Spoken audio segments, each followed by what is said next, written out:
Hi guys, I'm Miss Chen. Today we are going to learn 2 more radicals together. There are so many radicals, right? But I think you can make it.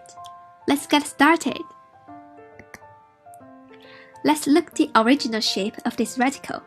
It looks like fire, right? That's because it really means fire. For example, the character we've learned before, 炒, which means stir fry, contains this fire radical. The next radical is also related to food. This radical we use today actually is a simplified version of the food character. The original shape of the food character looks like a bowl of rice. Characters with this radical are all related to food. So here are the 2 radicals we need to learn today. How do you feel after learning so many Chinese radicals? Do you think they are easy to remember? Today's test for you is easy.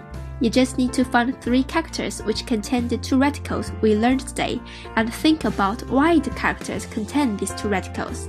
Good luck!